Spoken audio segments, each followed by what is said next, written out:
Welcome back to Epilogues, an unpacking of the weekly Haftorah. You are listening to Rabbi Yaakov Trump. We're going to focus on the Haftorah of Parshas Pinchas, but not Pinchas every year, because this Haftorah is only read on Parshas Pinchas when it is not in the 3 weeks. If it is in the 3 weeks, we actually read the Haftorah of Parshas Matos, the first of the 3 de Paranusa, the 3 Haftorahs of punishment, which is read on Parshas Pinchas. Let's take a look at this Haftorah. If it were to be on Parshas Pinchas, not in the 3 weeks, we hear it is from Melachim Aleph, Perek Yud Ches Pasuk Mem Vav to the Perek Yud Tes Pasuk Chaf Aleph. A very trying moment in the life of Eliyahu Hanavi. Just to put things into context and to appreciate our Parsha and Haftarah. This story begins immediately after the very famous previous episode. Most people are aware of the previous part of the story, which is the showdown at Har Carmel, in which Eliyahu Hanavi, after 3 years of drought, challenges the prophets of Baal, who are under the employ of Izebel, the wife of Achav, to a public duel in which he succeeds in the most incredible way. Fire comes down from heaven on Har Carmel in the north of Israel. People all declare Hashem Hu Elokim, God is mighty. And now we hear the follow-up. What happens after this episode?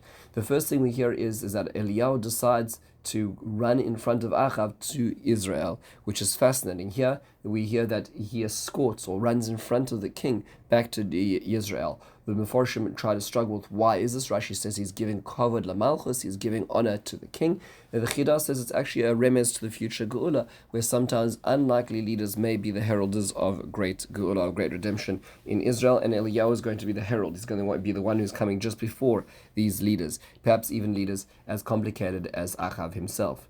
When you hear about the next day, that's when Perek Yud Tes picks up. We then hear that Izebel, Achav tells his wife Izebel everything that happened, the showdown, how Eliyahu killed the prophets by the sword on Har Carmel, and Izebel then sends a message to Eliyahu. She sends a malach, and she says, "You should understand, ki ko'ez machar asimes nafshecha kenefesh achad mehem. I'm going to take your life like one of their lives. In other words, you killed my prophets, I will kill you tomorrow." So Eliyahu, in his fear, immediately gets up and he runs to the desert, and he goes down to the south, and he settles underneath a rotem, under a juniper bush, and he asks to die. Vayishal es nafsho lamos, and he says, "Rav ata Hashem kach nafshi, take my soul." Before going further, just a few basic points on this is, why is it that Izebel would hunt him down? Surely he has just proved in a demonstrable fashion that God is all-powerful. So the Barbanel points out that really paganism doesn't operate that way. Paganism operates in a world of chaos, where this force overcomes that force, and another force overcomes the force that just was the successor. And ultimately, it's a world of dog eat dog. It's a world of different powers fighting and vying for each other for the great power. So what Izebel is essentially saying to Eliyahu is, you may have succeeded yesterday. It may have been true that yesterday your powers overcame my powers, but tomorrow my power will kill yours, because in my system it's not monotheism. It doesn't all add up. You had your day, but I'll have my day tomorrow as well, which is why she takes her time. She doesn't seem to be in a rush to go and issue the death threat to Eliyahu Hanavi. She's quite happy doing it at her own leisure as well. So she's not moved by this experience. Again, even the most incredible miracles don't seem to change the hardened pagan. Why did she wait until the next day? So the Chida actually says that it was really an angel. So she was moving at her own pace, but it was really an angel who ran out to Eliyahu ahead of time and gave him the warning in order that he could escape, and escape he did. Why does the Tanakh tell us that he settled underneath this rotem, this juniper bush? It is interesting to notice it's a type of a broom bush, which is found in Israel all over in the south, in the Negev. Why is it that we have to hear about this detail? So it actually has a very interesting botanical application, and that is that the roots of the rotem, when burnt, actually are a slow burning fuel, which means to say that they are very useful in the sense that you can use them as a coal, and you can even bury them for days and they will still be found to be hot many days later. And that's why when in Tehillim, as an example, when describing the words of those who are slanderous, they are called gachalei resomim, literally the coals of the rotem bush. And this is an example of chitzei giborim shononim. This is the types of the sharp-mouthed or tongued giborim, which refers to those who speak lashon hara, those who use their language in a terrible way, and that's why, metaphorically speaking, he is going to the juniper bush under which he feels that he is the burning embers of the falsehood that he's being accused of is going to carry on burning, and that's the metaphor for this as well. Why is he asked to die? Is he asking to be killed? So the Ralbag says no, he's not asking to die. This is the end of a 3-year drought. There's no food to be had, and he's on the streets, so there's nothing to eat. So he's going to die. The Radak says no, he's actually just tired. He says, Hashem, I've done what I need to do. I represented you, and now again, I'm being persecuted by expressing your will in this world. I'd rather die than live with this as well. That's what he's saying over here. So what happens? So he goes to sleep under the rotem, and a malach wakes him up and says, go and eat, and he gives him an ugas ritzafim etzapachas maim, this cake which is on the coals, and a gourd of water, and that's what he does. He has this, and then the malach says, no, you need to eat more because you're going on a long journey. You're going to go for 40 days and 40 nights to Har HaElokim, the mountain of God, Chorev, which is Sinai. This is the only other time in Tanakh where there's a return to Har Sinai. So he goes there, he goes to Har Sinai, he enters into a cave, and Hashem says, Malach pa Eliyahu, why are you here? He engages in a conversation with Eliyahu. Eliyahu says the line, Kanoi kinesi la Hashem Elokai tzavakos, I've done my zealotry in the name of Hashem, the God of the legions, Ki azur b'schav b'nei Yisrael, the nation of Israel have left your covenant, Es mizbechosecha t'harei, so they destroyed your altars, Es neviecha hargu barcharev, they killed your prophets. This is all referring to what's been happening in the northern and larger kingdom of Israel, Vayivaser ani levadi, and now I am abandoned in my quest, Vayivakshu es nafshi lekachta, and they are trying to kill me, which is why I'm here. So Hashem then turns to him and he says, look, go out and stand on the mountain. And a ruach, a wind, a large wind came in front of him, one which could uproot mountains and destroy rocks. Hashem then says, Lo baruach Hashem. I'm not found in the wind. And then HaKadosh Baruch Hu brought about a huge rash, this earthquake. And after the earthquake, there was a fire. And HaKadosh Baruch Hu said, I'm not in the rash, I'm not in the fire. I'm not in the earthquake, I'm not in the fire. And then there was a call to Mamadaka, a very small and still sound. And when Eliyahu heard this, he gets terrified. He covers himself with his cloak, and he runs back to the entrance of the cave, and the voice of Hashem passes. And he says, what are you doing here, Eliyahu?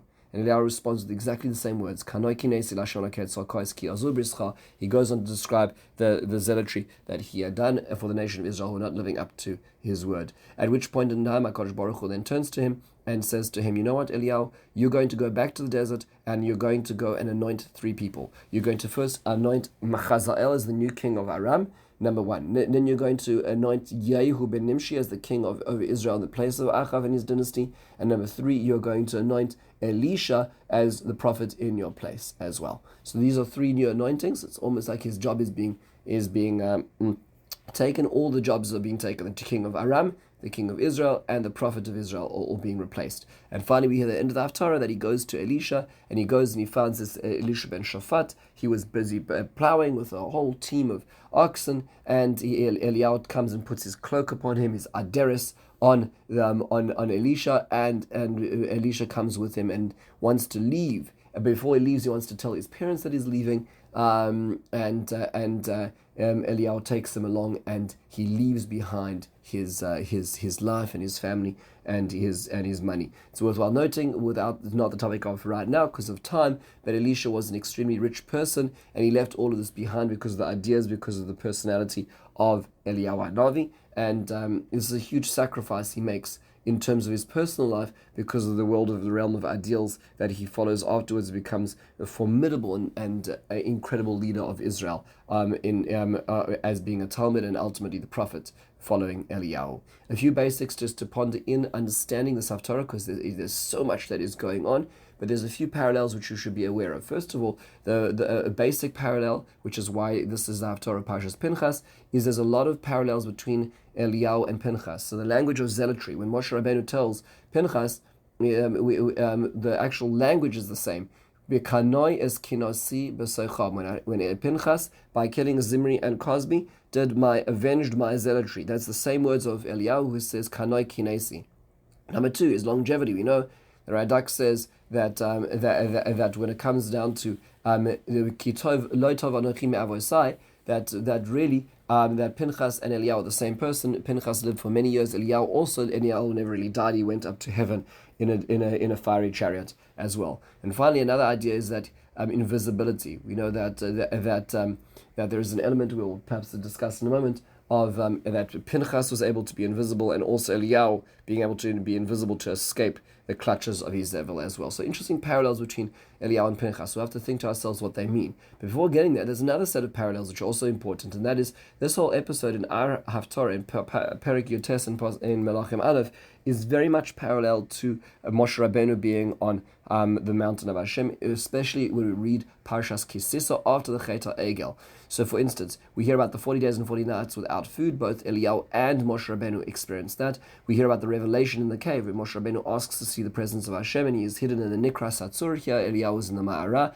It's the same idea. We also hear about Hashem passing by and their faces being covered, both by Eliyahu and by Moshe Rabbeinu. Eliyahu takes the veil, and HaKadosh Baruch Hu cloaks Moshe Rabbeinu. Almost parallel languages over here as well. So the question is why? What is going on over here? How do we put this all together? So there's a very fascinating thesis which is expressed in the Al-Shech HaKodesh, and the Al-Shech HaKodesh makes the following observations, which are very powerful. He says, number one is really the Eliyahu is the personality of Pinchas. He's a continuation of Pinchas. Pinchas had the merit of very long life, which then ultimately is that is why he is Eliyahu. We don't hear about where Eliyahu was born. We don't hear about too much about him. He just appears on the scene. That's because he really is Pinchas as well.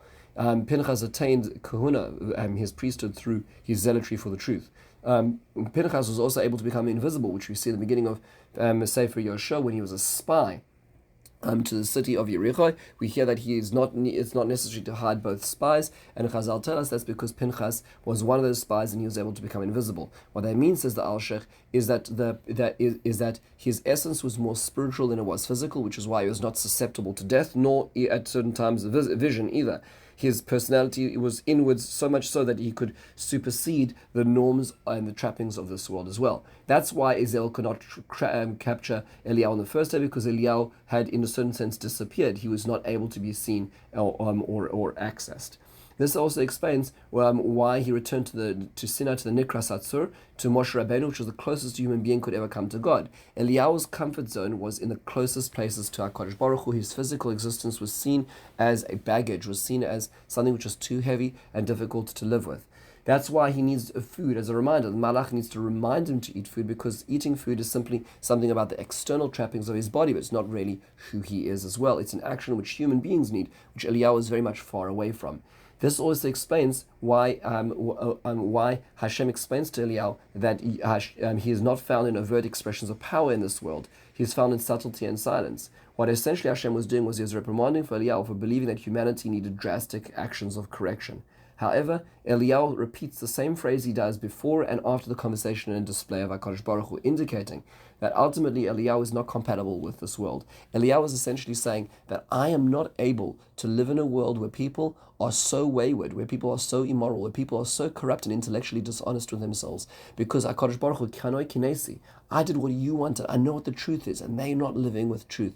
And HaKadosh Baruch Hu, in a certain sense, is saying, you're right, the complex and broken world of humanity is so difficult that perhaps a person like you, who lives so close to the truth, who lives so far away from the complexities of and the immorality of your day-to-day life, then yes, and perhaps you're not the right prophet, which is why he needs to appoint an Elisha in his place, because you can't deal with such a people because they are so difficult and so immoral and so incorrect. And that's ultimately what is happening over here. And that is perhaps why it is, as the Midrash describes, that Eliyahu has to visit every bris. Why is that? Because HaKadosh Baruch Hu, in a certain sense, was saying to Eliyahu, you may be right that the people of Israel have many, many, many problems. However, note that in the future, the nation of Israel will perform the bris milah throughout all the most difficult of times, whether it be in the cemeteries in Russia and the USSR, to avoid the KGB finding them, whether it be in Nazi Germany in the death camps, people would still perform bris milah. And you, Eliyahu, are going to attend every bris milah as a testimony to the fact that despite all the stiff-neckedness of this nation, they ultimately are my nation and have committed themselves to such. This is a perspective and understanding the aftermath of Har Carmel, understanding the complexity of Eliyahu as a prophet. Have a wonderful, meaningful day and a meaningful Shabbat.